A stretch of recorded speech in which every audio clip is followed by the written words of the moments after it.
I think we are having kind of a moment here, and I want to use it. I want to capitalize on it. And I'm talking, of course, about the entire discussion that's happening this week about the failed healthcare system we have in our country and the sort of collective primal scream we are hearing from Americans about this situation, this awful, awful situation where all of us, almost without exception, live in a state of dread about losing our healthcare coverage, about going bankrupt because of an illness or the illness of a loved one.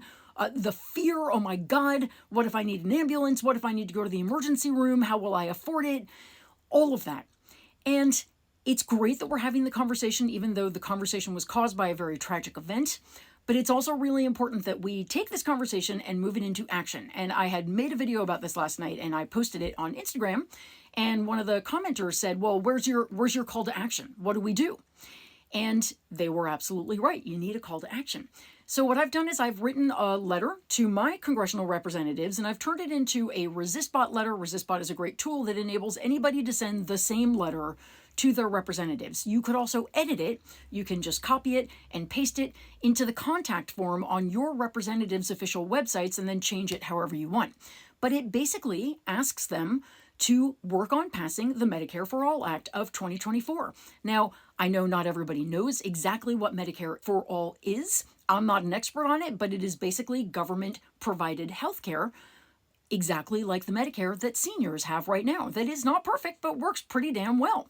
It is that for everybody. What would happen under Medicare For All, or a single-payer system, that single payer being the government, again, is way lower drug prices and nobody without healthcare coverage. Nobody being bankrupted by healthcare or an expensive emergency situation. It would just cease to happen.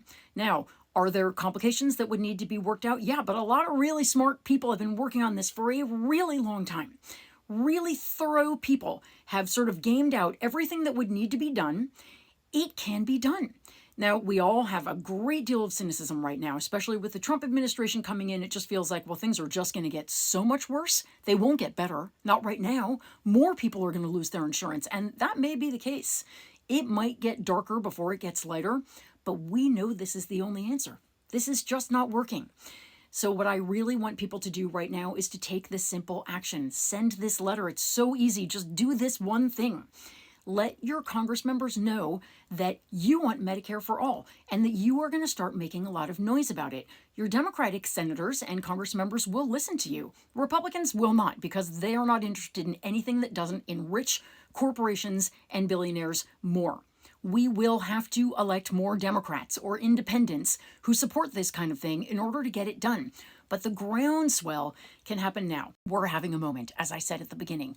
Let's use it. Let's start making noise, looking for organizations we can join who are working on this. Let's not just accept that everything will always suck about healthcare in this country. Let's fight for better. If we take all the rage people are feeling right now and channel it into action, there is nothing we can't do. Please remember it, and let's get to work.